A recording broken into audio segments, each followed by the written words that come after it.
Alhamdulillahirabbil alamin wassalatu wassalamu ala asyrafil anbiya'i wal mursalin sayyidina wa habibina Muhammadin wa ala alihi wa ashabihi ajmain.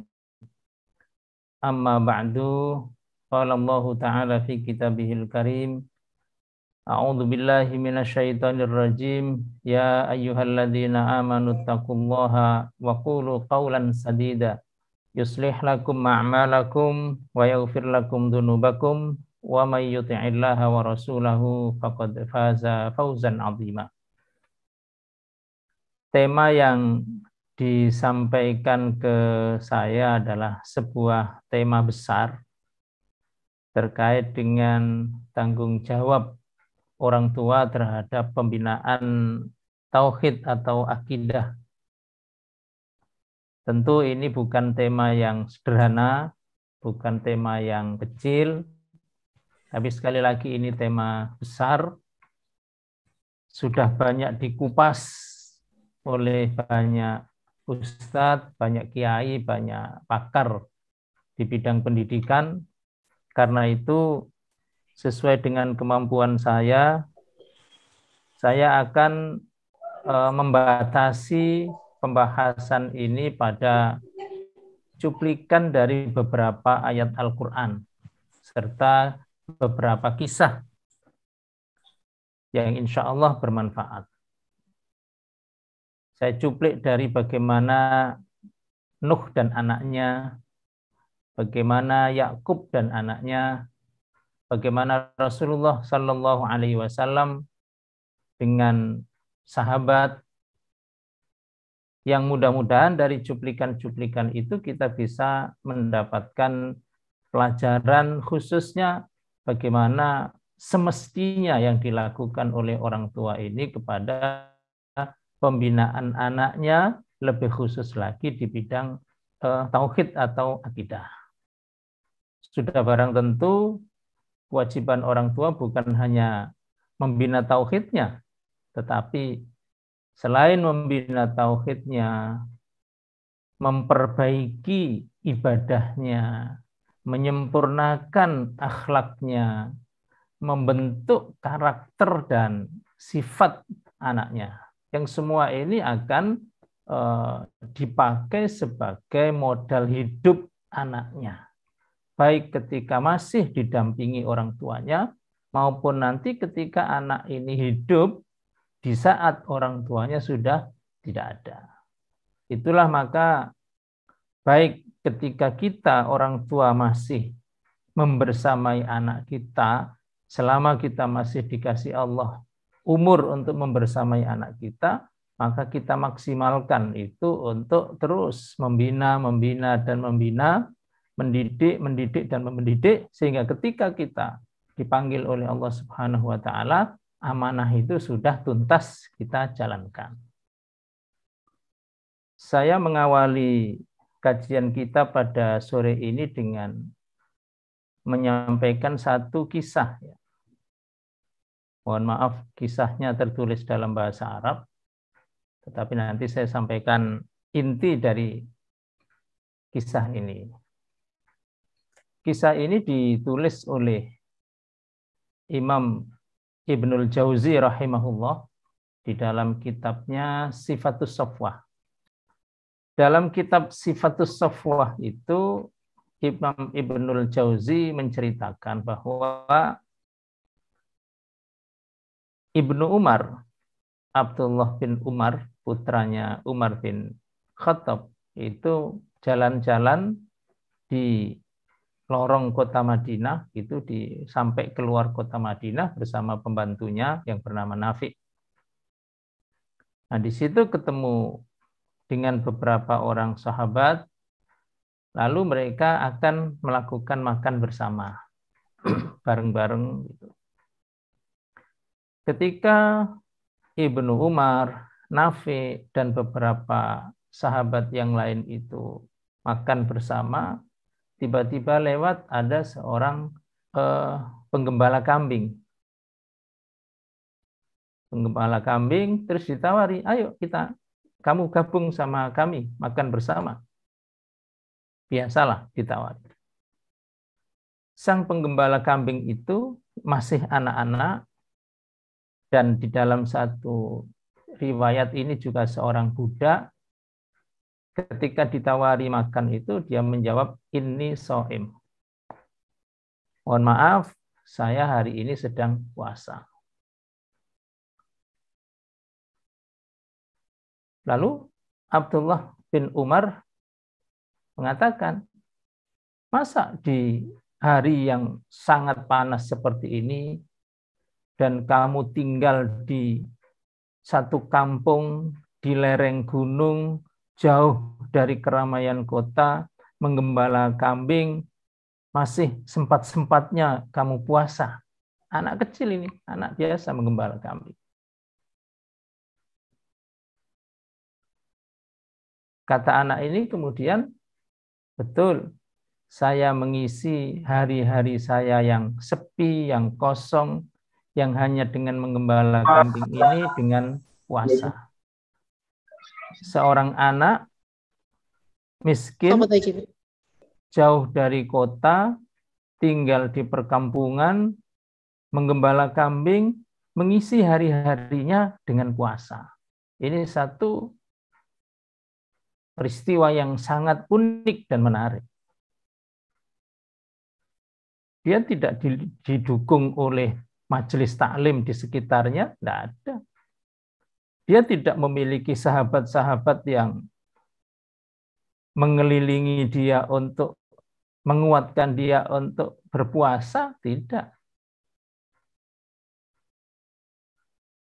Setelah itu Ibnu Umar kemudian nanya,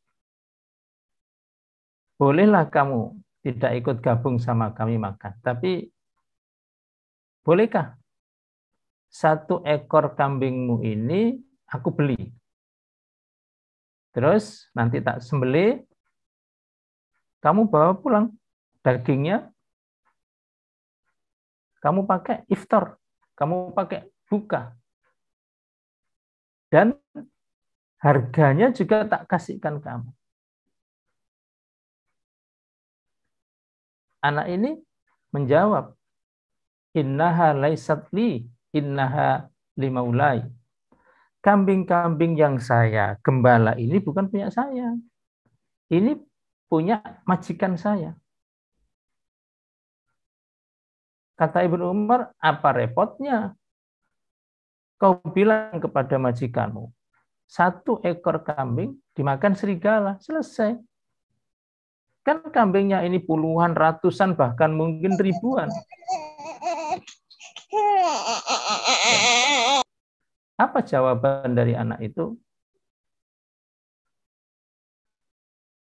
Penggembala kambing itu kemudian berlalu, tidak melanjutkan diskusinya dengan Abdullah bin Umar, sambil dia mengangkat jari telunjuknya ke langit begini, sambil mengatakan, fa'ainallah. Kalau begitu, di mana Allah? Terus begitu ditawari lagi, dia jawab, fa'ainallah.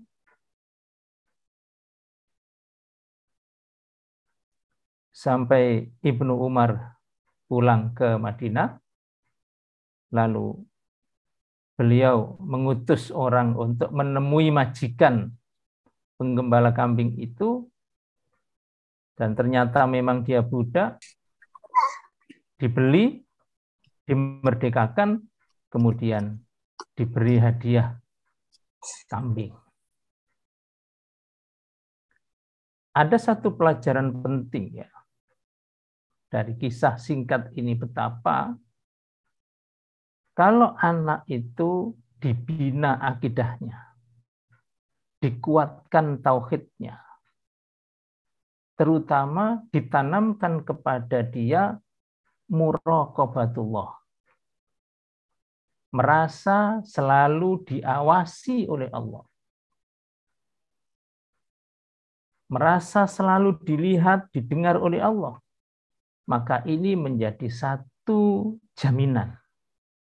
Ini satu kekayaan yang mahal ketika anak ini nanti, apakah di siang atau malam hari, saat sendiri atau bersama orang lain, saat senang atau saat dalam keadaan sedih, anak ini insya Allah dengan izin Allah menjadi anak yang kokoh memegang akhlaknya, prinsipnya.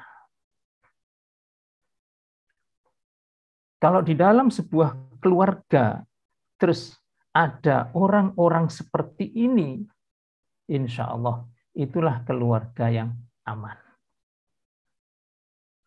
Dan kalau orang-orang seperti ini menjadi penduduk sebuah negeri, betapa amannya negeri ini. Meskipun itu semi mustahil. Kalau dia menjadi pemimpin yang lebih takut kepada Allah daripada kepada orang. Kalau dia menjadi orang yang dikasih amanah, dia akan tetap menjaga amanah itu walaupun ada tawaran-tawaran yang lebih menyenangkan di dunia. Sekali lagi, para jamaah sekalian, betapa pentingnya menanamkan akidah, keimanan. Sekali lagi tentang muraqabatullah, merasa terus diawasi oleh Allah. Sangat penting. Dan berbahagialah apabila ada orang tua yang memiliki anak yang lebih takut kepada Allah daripada pengawasan orang tuanya. Lebih takut kepada Allah daripada pengawasan ustadz, ustadzah, guru-gurunya. Lebih takut, merasa takut kepada Allah daripada sungkan kepada sekitarnya. Ini poin pertama. Sekali lagi, berbahagialah orang tua yang selama ini telah menanamkan nilai-nilai akidah, terutama muraqabatullah, kepada anaknya, sehingga memiliki anak seperti penggembala kambing ini. Ada kisah yang kedua, ini yang lebih populer.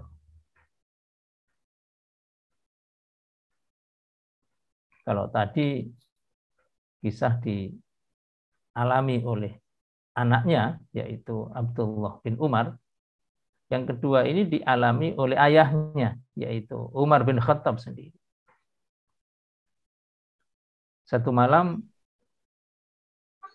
Umar bin Khattab radhiyallahu anhu, Amirul Mukminin, keluar keliling kota Madinah menjadi satu kebiasaannya, didampingi oleh Aslam, pembantunya. Tujuannya adalah untuk mengetahui keadaan rakyatnya langsung dari dekat. Tidak menunggu laporan ketua RT, ketua RW. Tidak menunggu rapat, lalu baru disampaikan di forum rapat itu masalah apa, enggak. Umar langsung didampingi pembantu rumah tangganya, keluar dari rumahnya,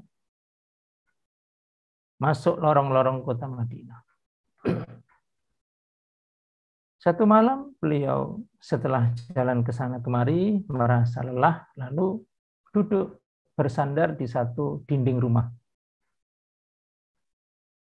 Tiba-tiba beliau mendengar ada dialog antara seorang ibu dengan anak perempuannya.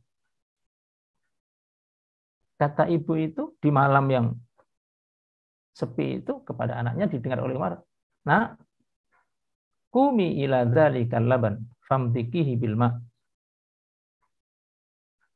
Ayo segera, susu yang mau kita jual besok itu kamu campur dengan air. Kamu kasih air. Anak itu kemudian menjawab, "Ibu, tidakkah ibu tahu bahwa hari ini tadi ada pengumuman resmi dari jubir khalifah Amirul Mukminin. Apa isi pengumumannya? La yushabul laban bil ma." Tidak boleh ada orang menjual susu yang dicampur dengan air. Susu murni. Kata ibunya, Anakku, ayo laksanakan perintah Umi. Karena kita ini tinggal di tempat yang tidak terlihat oleh Umar, tidak juga didengar oleh juru bicaranya Umar tadi. Itu kan di Madinah, itu kan jauh, kita ini tinggal jauh dari tengah kota dan kita ini tinggal di tempat yang sepi, tidak didengar oleh mereka. Faqalatis sabiyah. Allah,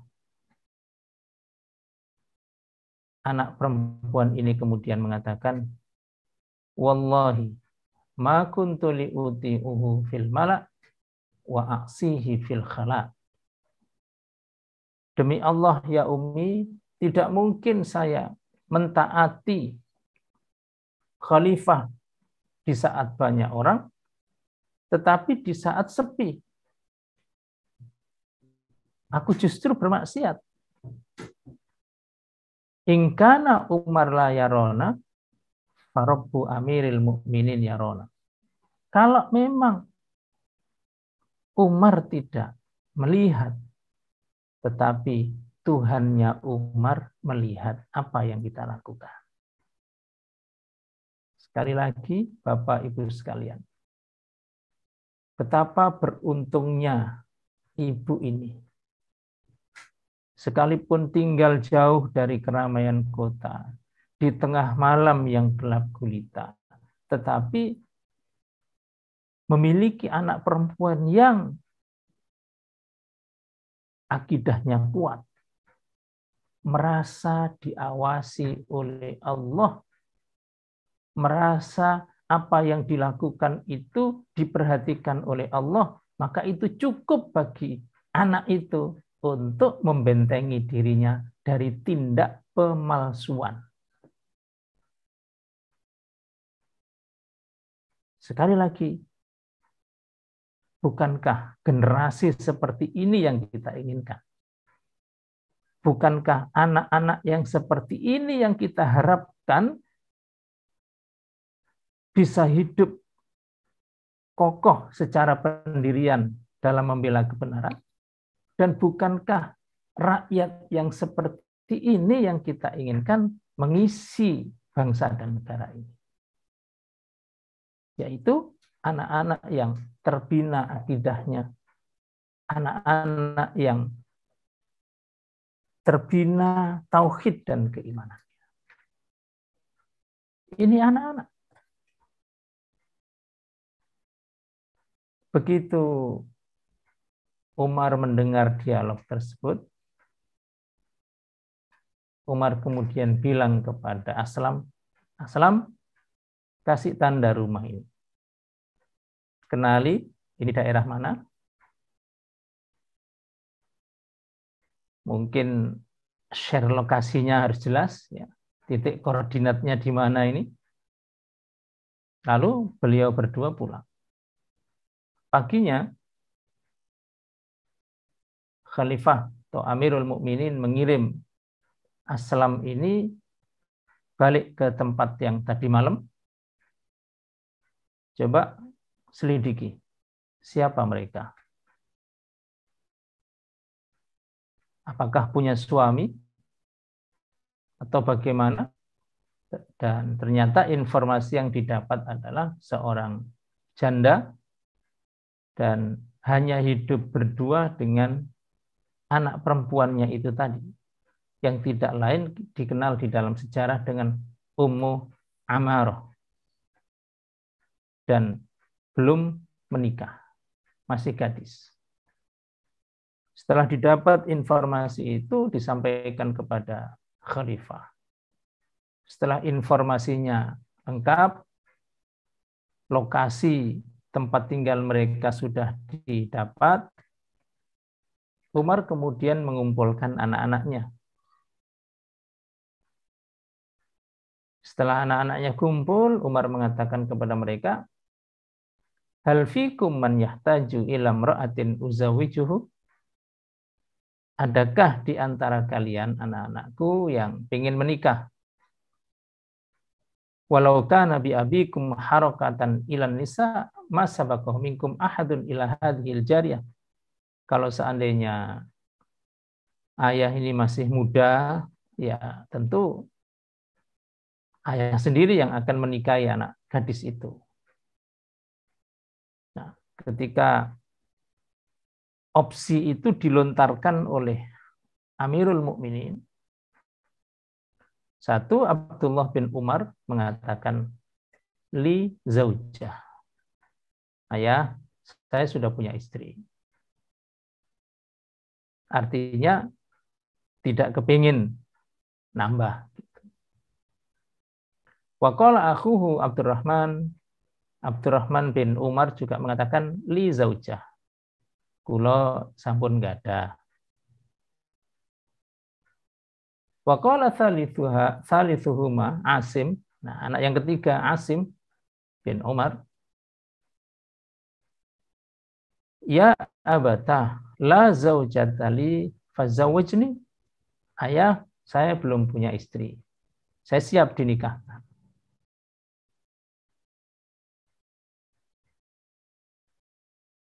Faba'atha ilal jariyati fazawwajaha min Asim. Proses kemudian berlanjut. Akhirnya gadis desa tadi itu dinikahkan dengan putra Umar, yaitu Asim. Dari pernikahan Asim dan Ummu Amarah itu lahirlah seorang bayi, seorang anak perempuan. Dan anak perempuan inilah yang kemudian punya anak laki yang tidak lain adalah Umar bin Abdul Aziz. Yang sebagian ulama mengatakan ini adalah Khulafaur Rasyidin yang kelima. Ma'asyiral muslimin, Bapak Ibu rahimakumullah. Betapa mulianya anak perempuan ini. Sekali lagi ketika akidahnya tertata, ketika tauhidnya kuat, banyak yang didapat oleh dia, baik kebahagiaan dunia, kebahagiaan akhirat. Pertama, anak ini tidak hanya bisa membentengi dirinya dari kebohongan, tapi juga bisa mengingatkan dan menasihati orang tuanya. Bukankah tadi yang nyuruh untuk berbohong itu ibunya? Tapi justru anak ini menolak dengan argumentasi yang syar'i, dengan dasar akidah yang kuat, sampai akhirnya bisa menyadarkan orang tuanya.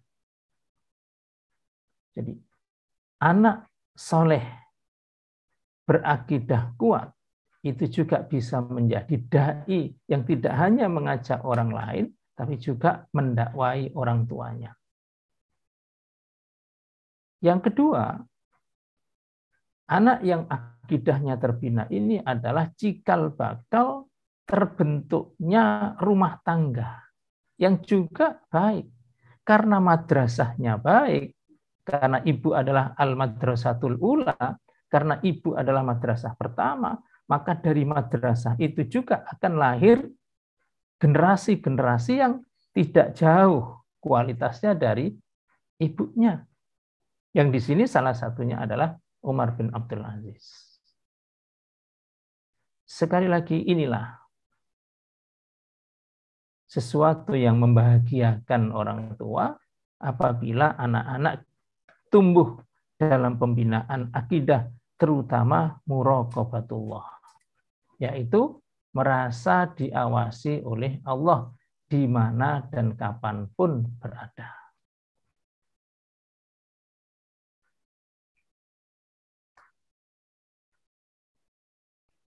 Jamaah sekalian, sekarang mari kita lihat beberapa ayat Al-Quran ya, yang berbicara tentang pembinaan tauhid.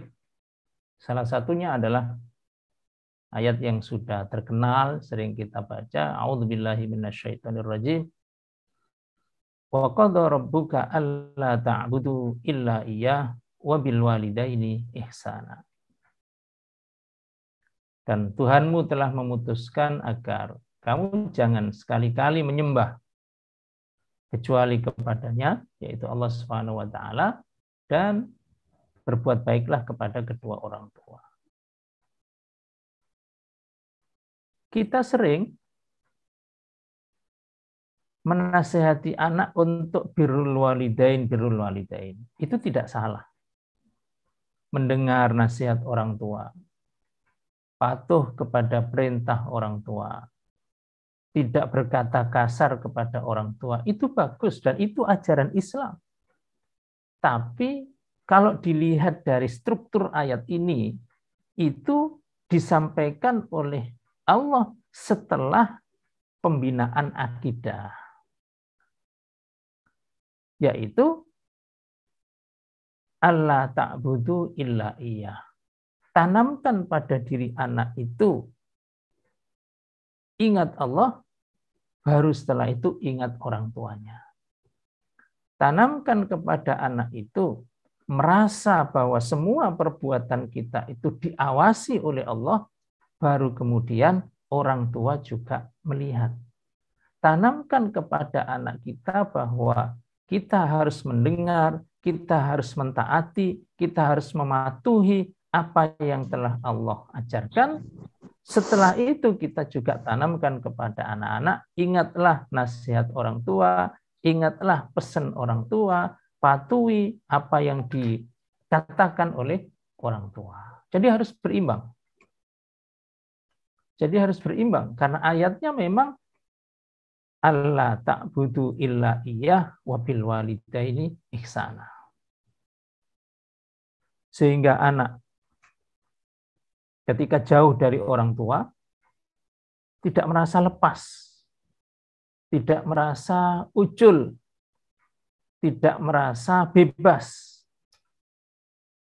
Sehingga ketika dia tidak ada orang tua yang mendampingi, tapi masih merasa diawasi oleh Allah, dia akan menjadi anak-anak yang seperti tadi. Baik dalam kisahnya Umar maupun kisahnya Abdullah bin Umar. Tadi ayat yang dibacakan oleh qori kita, salah satunya adalah dalam surat Ali Imran, surat Luqman ini ayat 13. Wa idh qala rabbuka wa idh qala Luqmanu libnihi wa huwa ya'idhuhu ya bunayya la tusyrik billah innasyirka la dzulmun adzim. Saya kira ayat ini cukup jelas ya, cukup sering kita baca, sering kita dengarkan.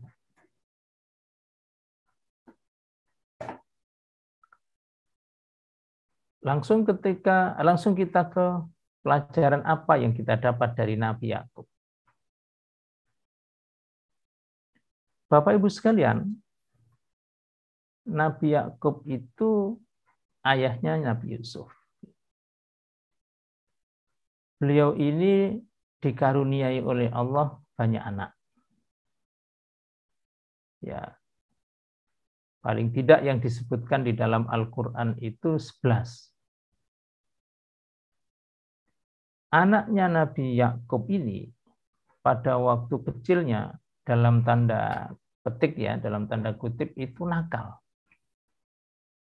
Bagaimana bisa dikatakan nakal? Ya, karena memang punya rasa iri, hasad kepada Yusuf.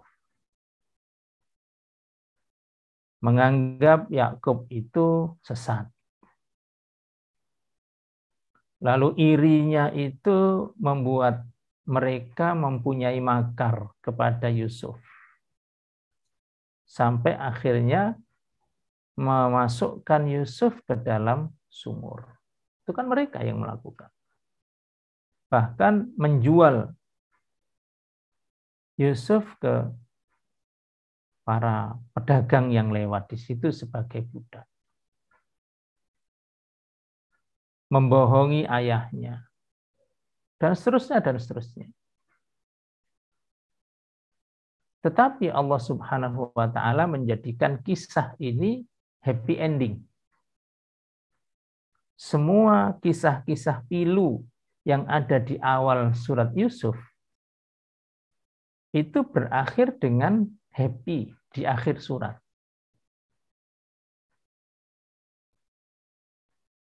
Bagi orang tua jangan putus asa. Masa kecil anaknya dengan masa depan itu beda. Tetapi harus diawali, dibina di awalnya.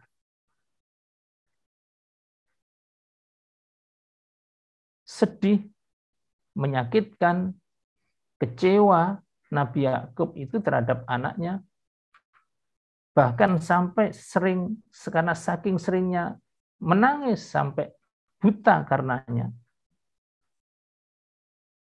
Tapi dengan izin Allah Subhanahu wa taala, di akhir kisahnya itu semuanya menjadi bahagia. Yusuf yang tadinya masuk sumur, masuk penjara, akhirnya masuk istana.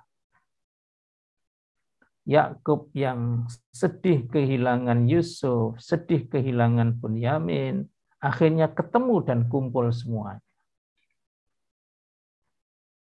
Ini satu peringatan buat orang tua, ya, meskipun di masa awal-awal anaknya itu menyakitkan, mengecewakan, sulit dinasihati, jangan putus asa.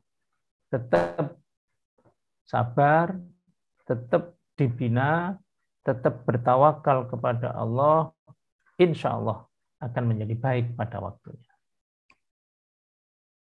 Dan kisah Yakub sebelum meninggal bersama anak-anaknya ini diabadikan oleh Allah dalam surat Al-Baqarah ini.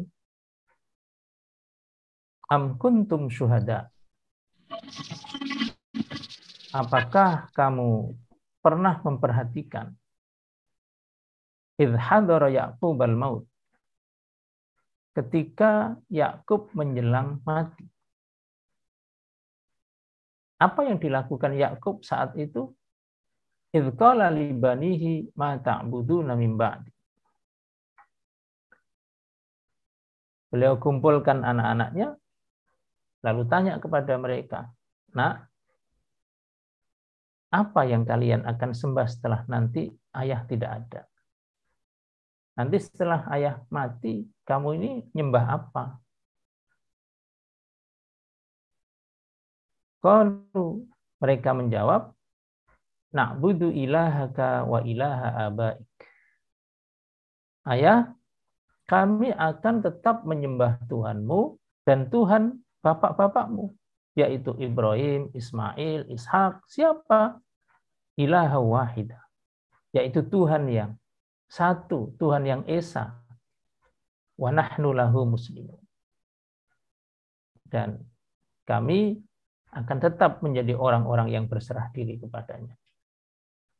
Betapa gembiranya, betapa bahagianya Yakub ketika beliau mendapatkan kepastian, jaminan kepastian bahwa nanti setelah dia mati, anak-anaknya akan menjadi seperti ini. Padahal masa lalunya menyakitkan, menyedihkan, mengecewakan. Tapi dengan izin Allah, sekali lagi dengan izin Allah, kemudian dengan kesabaran Yakub, Allah Subhanahu wa taala kabulkan doa Yakub, dan Allah Subhanahu wa taala hadirkan kebahagiaan kepada Yakub di akhir hayatnya. Berupa apa? Berupa anak-anak yang soleh, anak-anak yang tetap akan beribadah kepada Allah, anak-anak yang tetap menjaga ideologi yang selama ini ditanamkan oleh ayahnya.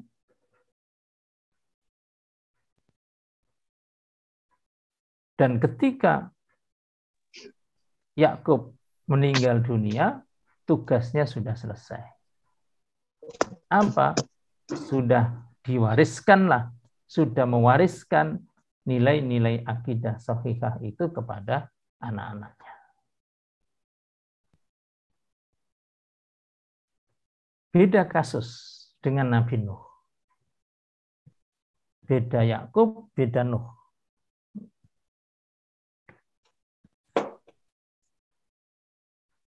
Kalau di dalam kisahnya Nuh ini, ya di awalnya sama. Yaitu ketika Nabi Nuh mendapat perintah untuk membuat kapal, dihina. Tak ada hujan, tak ada banjir, kok bikin kapal. Dan bikinnya di atas gunung lagi. Biasanya kalau bikin kapal kan di tepi laut. Ini Nuh bikin kapalnya di atas bukit. Dihina, dilecehkan oleh banyak orang. Dan yang lebih menyakitkan Nuh adalah ternyata di antara orang-orang yang melecehkan, menghina, itu ada anaknya. Itu menyakitkan sekali. Sangat menyakitkan. Lalu ketika banjir datang benar-benar, Nabi Nuh tidak lepas tangan begitu saja.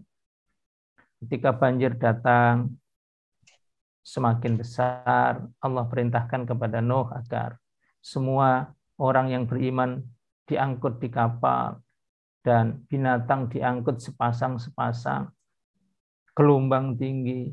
Nabi Nuh ingat anaknya. Bagaimanapun tanggung jawab mendidik anak belum selesai. Belum selesai. Walaupun di dalam kapal itu sudah banyak orang yang beriman, ada laki, ada perempuan, ada anak. Tapi karena tidak ada anaknya, belum bahagia. Makanya peringatan bagi kita, bagi orang tua, jangan hanya cukup berbahagia ketika ayah sholat jamaah di masjid, ibu sholat jamaah di masjid, tapi lihat dulu di antara jamaah yang di masjid itu ada anaknya enggak? Itu harus diperhatikan. Kalau tidak ada anaknya di situ, jangan cukup dan jangan merasa berbahagia. Nabi Nuh juga begitu. Di kapal itu sudah ada orang beriman, bahkan sudah ada binatang. Tapi yang diingat anaknya. Karena tidak ada di situ. Wahiyata jeribihim fi maujin kal jibal. Ketika kapal itu sudah berlayar, mengarungi ombak, dan ombaknya itu bukan semeter 2 meter, tapi kal jibal. Tingginya itu seperti gunung.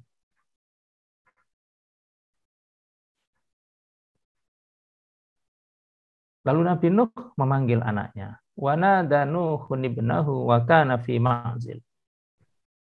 Ada anaknya kelihatan jauh sekali, ngelip. Dia panggil, ya bunayyar kam ma'ana wa la takum ma'al kafirin. Ya bunay, wahai anakku, irkab ma'ana, sini nak, naik kapal sama ayah. Sama kami-kami yang ada di kapal ini. Wala takum ma'al kafirin. Dan kamu jangan kumpul. Kamu jangan sama orang kafir. Sini sama ayah. Ini yang perlu kita garis bawahi. Ya bunayya, wahai anakku. Satu, irkab ma'ana. Sini naik sama ayah. Wala takum ma'al kafirin. Dan kamu jangan kumpul sama orang kafir. Ada 2 hal penting di kalimatnya Nabi Nuh ini. Irkab ma'ana. Dan jangan sama orang kafir. Apa maksudnya? Kita perlu membuat rumah kita, rumah tangga kita menjadi tempat yang kondusif, membuat anak kita kerasan tinggal di rumah, kerasan pulang ke rumah, kerasan dekat dengan orang tua. Ustadz, waktunya kurang 3 menit lagi. Selanjutnya sesi diskusi tanya jawab karena sudah banyak pertanyaan ternyata di kolom chat. Boleh. Ya. catatan yang terakhir dari Nabi Nuh ini, bagaimana kita membuat agar anak-anak kita itu senang bersama kita, senang tinggal bersama kita, senang berada di dekat kita, dan tidak senang bersama orang lain, yang orang lain itu adalah komunitas yang tidak mendidik, teman-teman yang tidak seakidah, atau juga pergaulan yang tidak sesuai antara apa yang ditanamkan orang tua di rumah dengan apa yang didapat di luar. Dan ternyata dengan qadha dan qadar Allah ada gelombang besar yang memisahkan antara ayah dan ibu, ayah dan anaknya ini. Ada pelajaran penting terakhir dari kisahnya Yakub dan Nuh ini. Pendidikan orang tua, tanggung jawab orang tua itu untuk membina akidah anaknya terus tidak akan berhenti. Dan baru berhenti, baru selesai tanggung jawab itu ketika ayah mati di depan anaknya, atau anaknya yang mati di depan ayahnya. Baru selesai. Saya ulang ya, sebagai closing statement, pembinaan pendidikan orang tua kepada anak itu terus berjalan. Dan hanya akan berakhir tanggung jawab itu ketika ayah mati di depan anaknya, Nabi Yakub tadi, atau anak yang mati di depan ayahnya. Seperti kisahnya Nabi Nuh. Wallahu a'lam bishawab. Assalamualaikum warahmatullahi wabarakatuh. Waalaikumsalam warahmatullahi wabarakatuh. Jazakallahu khairan katsiran pada Kiai Daufir yang telah menyampaikan materinya sungguh sangat luar biasa sekali ya. Tadi terkait cerita sahabat Umar, kemudian cerita Nabi Nuh dan sebagainya, dan cerita Nabi Yusuf. Sebenarnya kita banyak mengambil hikmahnya dan mengambil materi-materi penting ya dari cerita-cerita tersebut.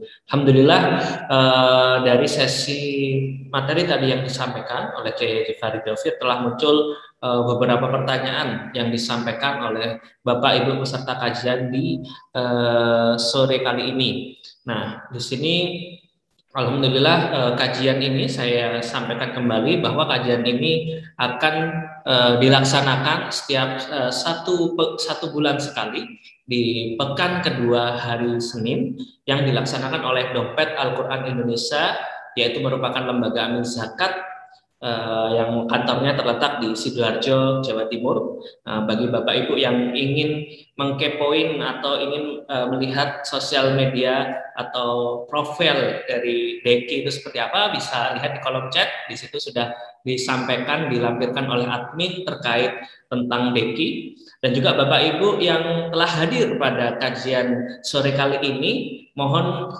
berkenan untuk mengisi daftar hadir kajian yang telah disampaikan di kolom chat oleh admin tersebut. Nah, insya Allah kali ini kita akan membahas sesi diskusi tanya jawab. Ada pertanyaan yang pertama disampaikan oleh Bapak Afan Fauri.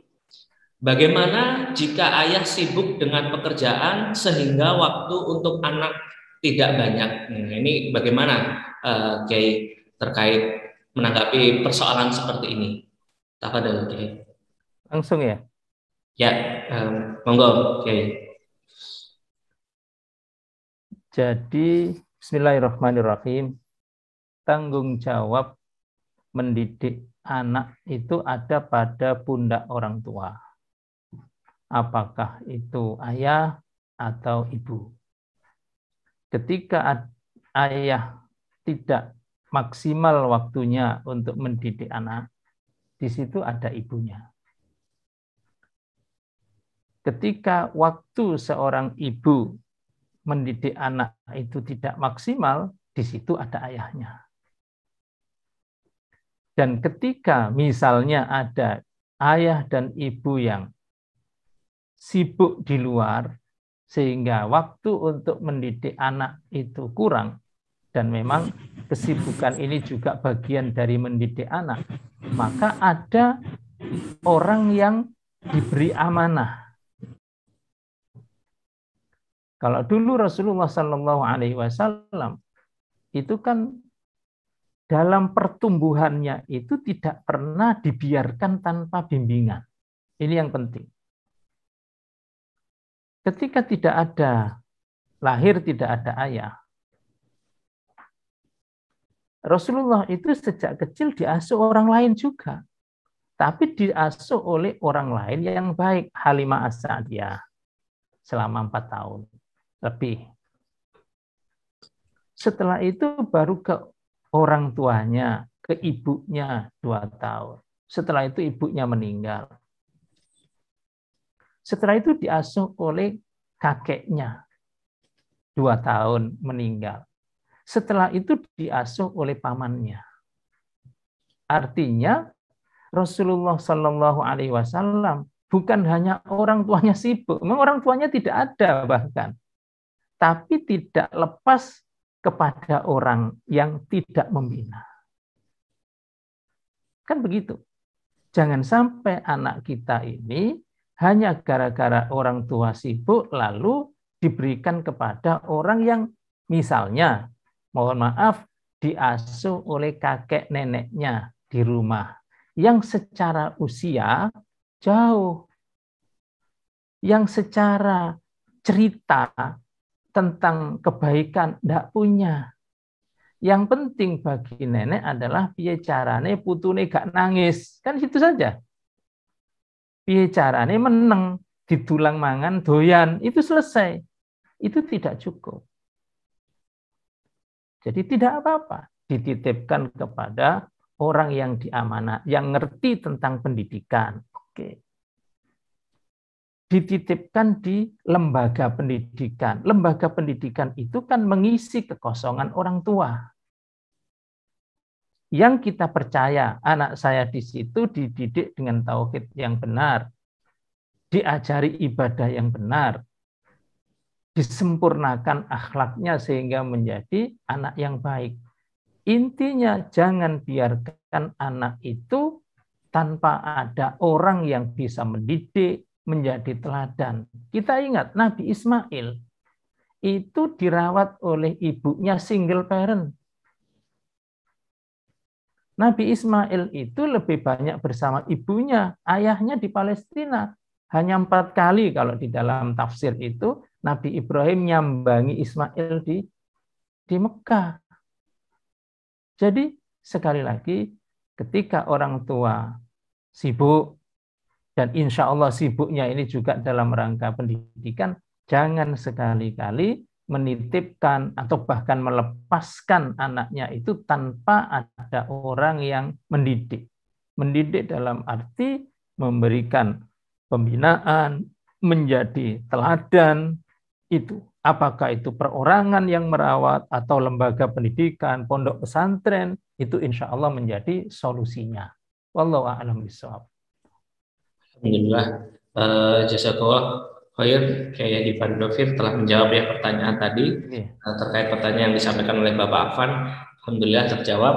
Mungkin perlu saya informasikan juga bahwa Kiai Haji Farid Dovir ini Ketua Dewan Pengawas Syariah dari Dompet Al-Quran Indonesia. Alhamdulillah. Oke, selanjutnya pertanyaan kedua yang disampaikan oleh Ibu Bidayatun Nihlah. Pertanyaannya adalah, bagaimana orang tua menebus kesalahannya kepada anak karena kesibukannya? Dalam kurung, kedua orang tua bekerja. Doa apa yang harus kita amalkan atau kita baca untuk melembutkan hati anak? Kurang lebih seperti itu, Kiai. Pertanyaannya.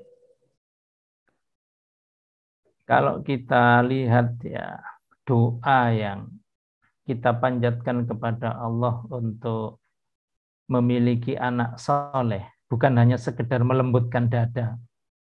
Mungkin ini anaknya muring-muringan paling ini.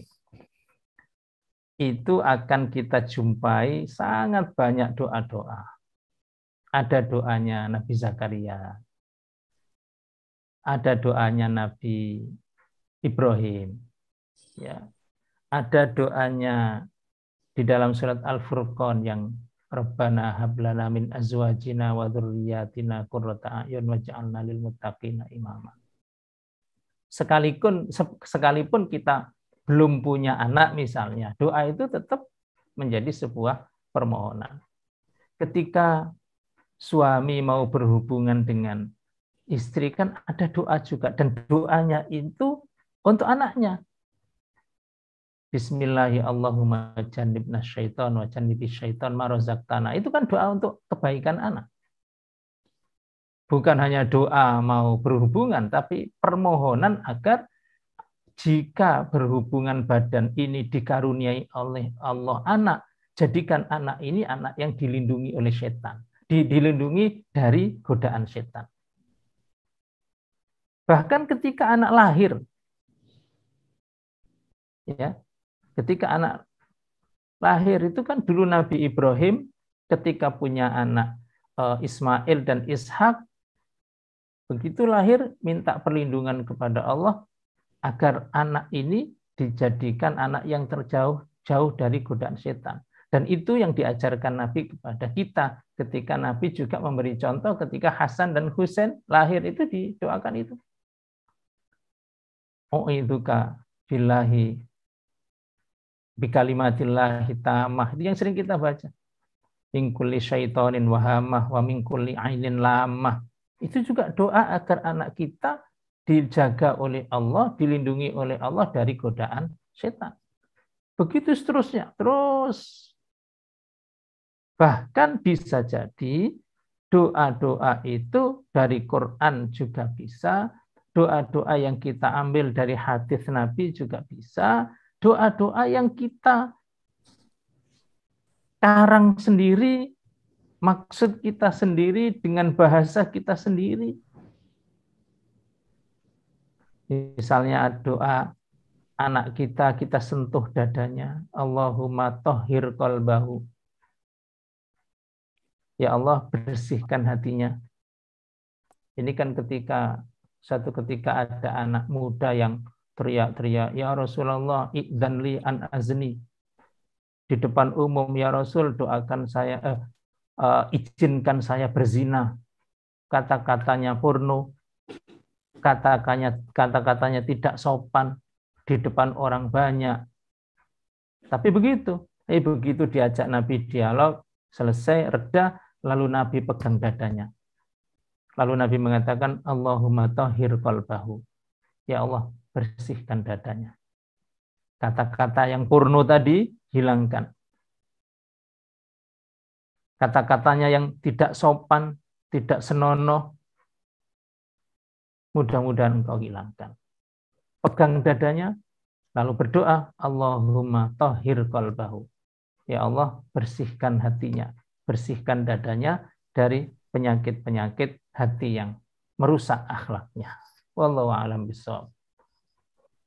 Alhamdulillah, tentunya tadi ya banyak doa-doa yang bisa kita ucapkan atau kita niatkan untuk anak-anak kita yang tadi ya disebutkan bahwa cerita-cerita Nabi dahulu itu banyak doa yang bisa kita contoh. Alhamdulillah untuk pertanyaan selanjutnya sudah di sini sudah ditulis dari Ustadz Muflis. Sebelumnya kami ucapkan selamat bagi yang berpuasa sunnah Senin Kamis akan menjelang buka puasa ya setelah ini. Oke, baik, saya bacakan untuk pertanyaan selanjutnya dari Ustadz Muflis ini. Ada dua pertanyaan, langsung saya sampaikan saja kedua-duanya. Yang pertama, bagaimana cara efektif memahamkan tauhid kepada anak? Yang kedua, banyak terjadi bahwa lingkungan sebayanya sering menjadi pemenang daripada keluarganya. Dari kasus ini, bagaimana cara membentuk karakter seimbang kepada anak antara kesalehan sosial dan spiritualnya? Jadi mungkin ini suka dibanding-bandingkan ya, anak tetangga dan sebagainya. Seperti itu. Ya. Kalau dilihat di ayat-ayat Quran, itu sering kita jumpai bahwa penanaman akidah itu melalui dialog. Bagaimana dialognya antara Ibrahim dengan ayahnya. Itu kan bantah-bantahan masalah patung. Itu satu. Sampai akhirnya ayahnya atau kaumnya terpojok. Jadi logika memahamkan orang yang tidak bertuhan Allah itu mudah dipatahkan. Jadi dialog. Lalu kisahnya tadi Ibnu Umar dengan penggembala kambing itu dialog. Diajak dialog terus. Akhirnya pada kesimpulan bahwa anak ini lebih takut kepada Allah daripada yang lain. Kisah yang kedua yang anak perempuan dan ibu penjual susu tadi juga dialog. Dari situlah ketemu. Dari dialog-dialog itu muncul kesimpulan takut kepada Allah. Ada banyak cerita-cerita, anekdot di pesantren bahwa memahamkan anak dengan masalah akidah itu perlu dialog, perlu dites, perlu dihadapkan pada persoalan bagaimana anak ini akhirnya tahu bahwa kita hanya diawasi oleh Allah. Ini satu metode ya. Satu cara memahamkan tauhid kepada anak itu salah satunya adalah dengan dialog. Dan Rasulullah SAW sendiri di bagian akhir slide yang sudah saya tutup tadi itu, beliau mengajak Mu'adz bin Jabal berboncengan naik himar, keledai, berdua. Rasulullah membonceng anak kecil, bepergian kemana. Tapi yang di dalam perjalanan itu ada dialog. Salah satunya Nabi mengatakan, ya Mu'adz, atadri ma haqqullah 'alal ibad wa ma haqqul ibad 'ala Allah. Mu'adz, kamu tahu enggak apa kewajiban hamba kepada Allah dan sebaliknya apa kewajiban Allah kepada hamba? Ini kan dialog. Kata Mu'adz bin Jabal, Allah wa rasuluhu a'lam. Yang tahu hanya Allah dan Rasulnya. Baru kemudian Nabi menjelaskan. Mu'adz, kewajiban hamba kepada Allah adalah menyembah hanya kepadanya dan sama sekali tidak boleh menyekutukannya. Ini materi tauhid. Materi ketuhanan. Dan kewajiban Allah kepada hambanya adalah Allah tidak akan menyiksa hamba yang tidak berbuat syirik kepadanya. Dialog. Lalu, saking senengnya dapat materi tauhid itu, Mu'adz bin Jabal nanya, ya Rasul, afala ubasyirun nas? Boleh enggak ini saya sampaikan kepada orang? Ini kan materi penting. Materi membuat orang senang. Kata Nabi, jangan.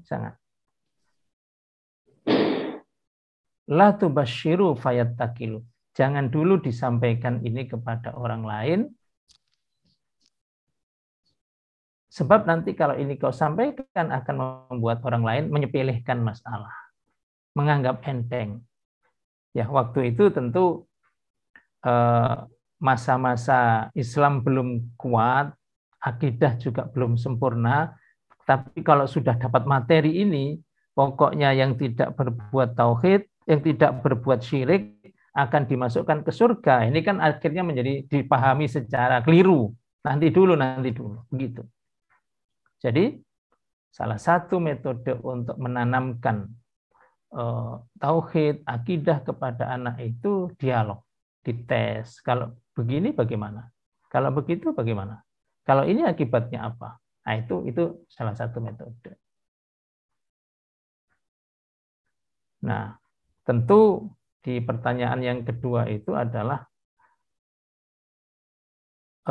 kualitas akidah anak ini untuk tidak menjadi soleh secara individu, tapi soleh secara sosial, ya harus diterjunkan ke masyarakat. Jangan sampai anak hanya dididik di dalam harus begini, harus begini, harus begini, tetapi hasil pendidikan itu kan tidak untuk dilihat di rumah. Dilepaskan. Bagaimana ketika dia bergaul? Oh, ternyata ketika dia bergaul, ada celah yang belum saya bilangi, ulang ditambahi lagi materinya. Kan begitu.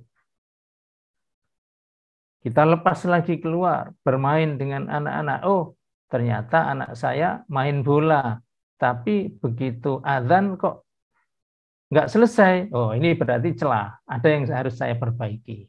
Kan begitu. Lepas lagi dinasihati. Oh, ketika anak saya bermain kok guyonannya itu guyonan yang kalimat-kalimatnya, kata-katanya porno. Oh, ini harus saya perbaiki, dinasihati. Begitu seterusnya. Makanya untuk bisa menjadikan anak mondok itu baik, bukan baik ketika di pondok saja. Kalau di pondok dan dia baik, memang begitu di pondok. Semua diatur, semua ada tertibnya, yang melanggar ada sanksinya. Kalau anak di pondok dan baik, itu memang harus begitu.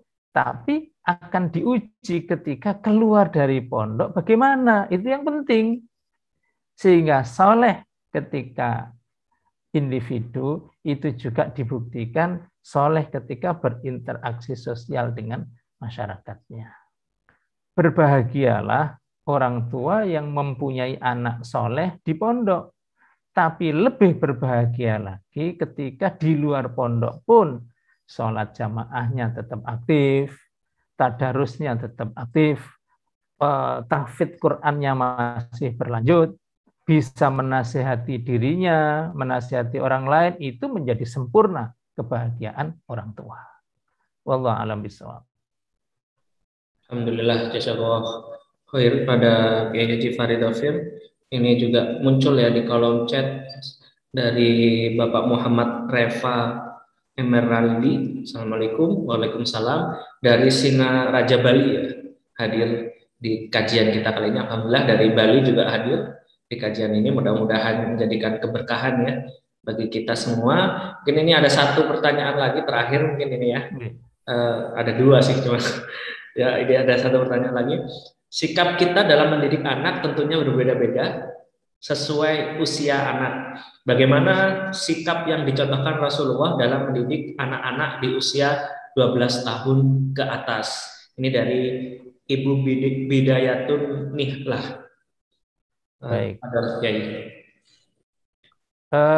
Dalam satu hadis yang diceritakan oleh Ali bin Abi Thalib, ada yang mengatakan ini hadis marfu, ada yang mengatakan mauquf pada Ali, bahwa ada satu kesimpulan dari Ali bin Abi Thalib, Nabi itu ketika mendidik anak itu 0 sampai 7 tahun, Nabi memperlakukan anak sebagai raja, kal-malik.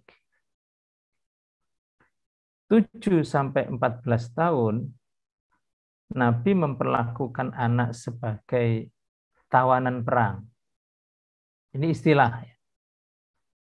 Sementara umur 14 sampai 21 itu Nabi memperlakukan anak didik sebagai kawan, sahabat. Itu metode dan apa yang harus dilakukan di tahap-tahap itu. 0 sampai 7 tahun, Nabi perlakukan anak itu sebagai raja. Dalam arti apa yang diinginkan oleh raja, sepanjang itu bermanfaat, turuti. Kurangi membentak. Memang tidak boleh raja dibentak itu. Bikin hatinya senang. Bahkan yang tidak diminta pun, kalau itu bermanfaat dan kita tahu, kasih. Karena dia membutuhkan itu. Itu raja. Jadi apa yang membuat dia senang, turuti. Minta, kasih. Selama manfaat ya. Bahkan tidak minta pun kalau kita tahu dia butuh, kasih. Layani. Selama bermanfaat. Nabi sholat, cucunya nangis. Digendong. Nabi sujud, ngimami, Hasan dan Husain naik di pundak Nabi sampai lama sujudnya nggak bangun-bangun. Dibiarkan. Tapi tidak untuk ditirukan sekarang, nanti dimarahi takmir masjidnya nantinya. Jamaah jadi bubar. Nah, itu dilayani. Kalaupun kita menasihati, ya harus dinasihati, tapi bahasanya menyenangkan. Satu ketika ada sahabat bertamu kepada Nabi. Assalamualaikum. Dijawab oleh Nabi dari dalam. Waalaikumsalam. Tapi tidak dipersilahkan masuk. Salam lagi. Assalamualaikum. Waalaikumsalam. Tidak juga dipersilahkan masuk. Sampai 3 kali. Para sahabat ini kemudian, ini ada apa? Kok dijawab tapi nggak dipersilahkan masuk? Ngintip. Dilihat ternyata Nabi sedang mainan sama kedua cucunya, Hasan Husain. Nabi merangkak, ya. Kemudian Hasan dan Husain naik di punggung Nabi itu. Kalau kita dulu istilahnya kuda-kudaan ya. Kalau di zaman Nabi ya mungkin unta-untaan lah itu. Dan yang didengar oleh sahabat ini, Nabi sedang ngomong dengan kedua cucunya ini, nikmal jamalu jamalukuma wa nikmal idlanu antuma. Unta sing paling apik ya untamu iki nak. Ya memang yang jadi unta Nabi kok. Artinya ada kata-kata yang menghibur, kata-kata yang cocok buat anak. Dan sebaik-baik pemimpin adalah kalian berdua. Ada doa. Ada pujian, ada kata-kata yang menyenangkan, ada doa. Minta apa saja sepanjang bermanfaat dituruti. 0 sampai 7 tahun. Nah sekarang ada anak TK minta HP. Kira-kira dituruti enggak? Ya raja. Minta. Apakah kita turuti? Ya sepanjang manfaat enggak? Itu masalahnya. 1. 7 sampai 14 tahun. Beda lagi persiapan. Nabi menganggap mereka ini adalah tawanan perang. Sudah tidak lagi dianggap raja yang semua keinginannya dituruti. Enggak. Tapi tawanan perang itu diajari untuk disiplin. Tata tertibnya ini. Kalau kamu taat, kamu patuh, nanti dapatnya ini. Tapi kalau kamu melanggar, akibatnya begini. Jelas. Itu tawanan perang. Tawanan perang di penjara kan begitu. Jam segini begini. Jam segini begini. Jam segini begini. Anak seusia itu, kedisiplinan ibadahnya, akhlaknya harus dijaga.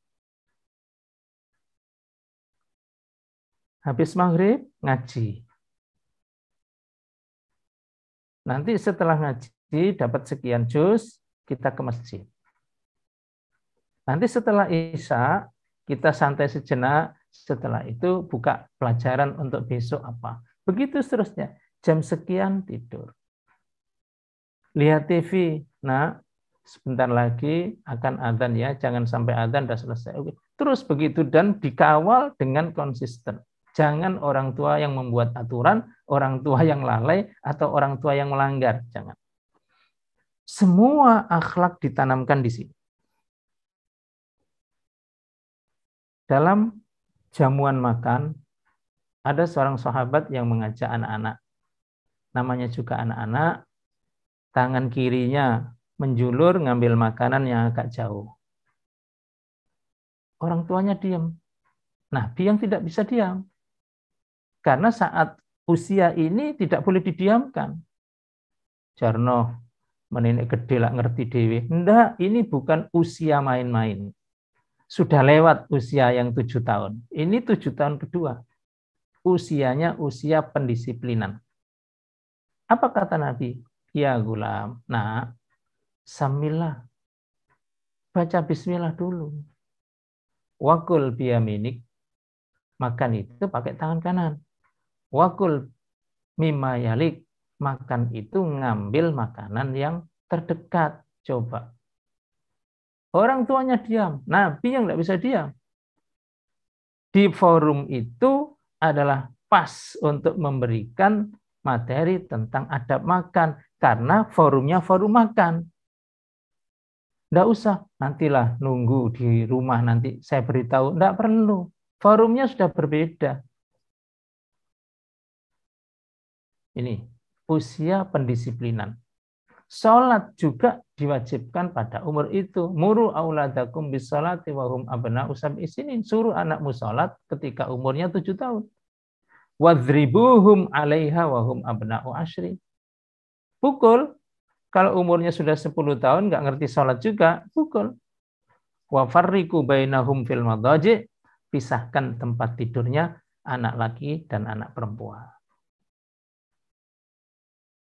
Kalau sudah disiplinnya mateng selama 7 tahun pertama, kita menginjak ke 7 tahun ketiga. Ya, 7 tahun pertama sudah dilayani, dibahagiakan. 7 tahun kedua sudah didisiplinkan menjadi anak yang ngerti tanggung jawab. 7 tahun ketiga, anak itu teman kita. Jangan diajak main terus, bukan usianya. Jangan diketati terus, marah, bukan usianya. Itu sudah selesai kemarin. Nah, ini kita ajak dialog. Ibrahim dan Ismail membangun Ka'bah itu pada usia ini. Kerjasama dengan ayahnya. Nah itu. Ada anak muda. Mudah-mudahan ini cerita yang terakhir. Ketika Rasulullah SAW bersama para sahabat di masjid, ada anak muda datang dari jauh teriak-teriak, "Ya Rasulullah, i'dzan li an azni."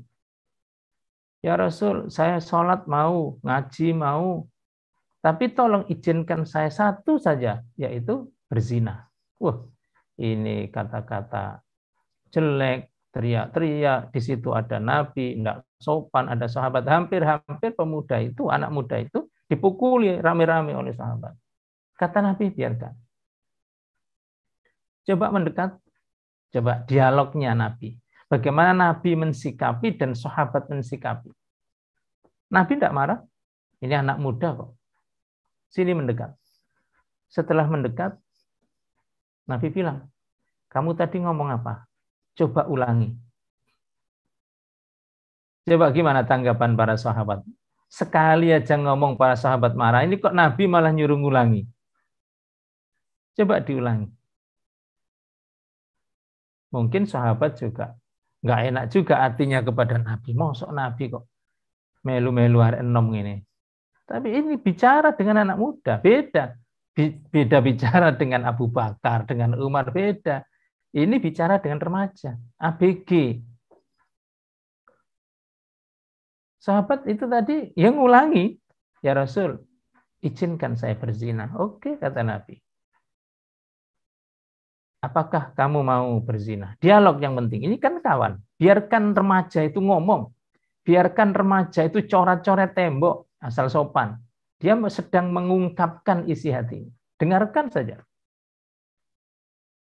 Kata Nabi, maukah kamu berzina dengan ibumu? Mungkin sahabat juga terperangah. Kok begini ya? Ya Rasul, jangan dengan ibu lah. Ibu saya baik-baik. Nggak mau diajak berzina. Baik. Maukah kamu berzina dengan saudaramu? Ukhtik. Ya Rasul, jangan sama saudara. Saudara saya baik-baik. Terus disebutkan semua anggota keluarganya. Ma'a ammatik, ma'a kholatik, bibikmu, budimu, siapa disebutkan semuanya. Semua itu dijawab oleh anak muda itu dengan mengatakan, jangan. Mereka orang baik-baik ya Rasul. Kata Nabi, terus kalau ibumu, adikmu, siapa itu tidak ada yang mau kau ajak berzina, terus kamu mau berzina dengan siapa? Selama orang itu baik-baik, tidak akan ada yang mau diajak berzina. Dengan terpojok seperti itu, artinya syahwatnya sudah disampaikan dan mentok pada dialog Nabi itu, akhirnya dia tidak berkutik, baru menyadari.